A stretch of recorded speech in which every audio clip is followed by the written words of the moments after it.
What's going on, guys? Welcome to yet another video of ethical hacking program.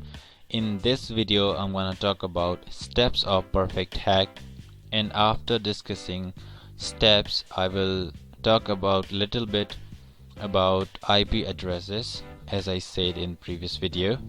So let's talk about steps of perfect hack, and these are the steps of perfect hack.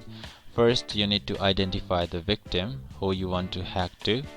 After identifying the victim, you need to gather some information about victim's machine, which could be IP address of victim's machine, MAC address of victim's machine, or loopholes of the victim's machine. And after gathering enough information about victim's machine, it depends on a particular type of hack.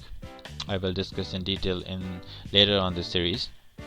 But after gathering enough information about victim's machine, you will be able to perform an actual hack.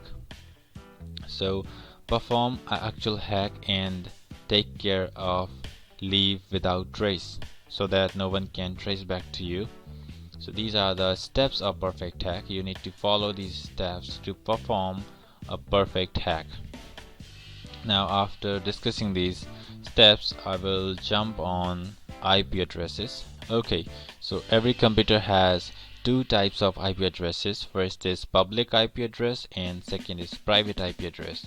Public IP address is provided by your internet service provider, which provide you a dynamic IP address which changes every time when you connect to internet and disconnect to.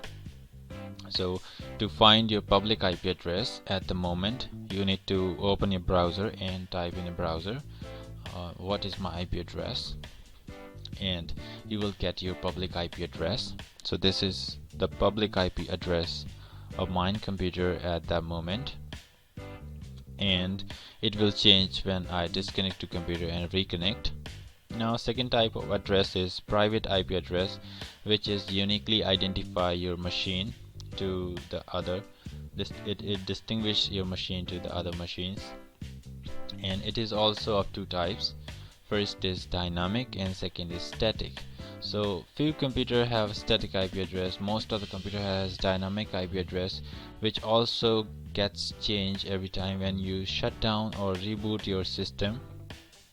Now, how to find your internal or private IP address? So open a command prompt, or for Linux user open a shell prompt and type the command ipconfig for Windows, and for Linux user type the command ifconfig.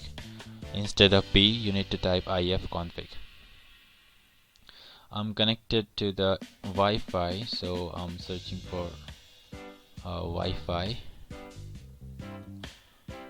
Okay, so we got the Wi-Fi. This is the Wi-Fi, and this is the IP before address. So this is the IP address, internal IP address of my computer at that moment. So you can see this IP address is completely different with this IP address. So there are two kinds of IP address, as you can see here. Now, this is it for this video. I will see you in the next video. Thanks for watching.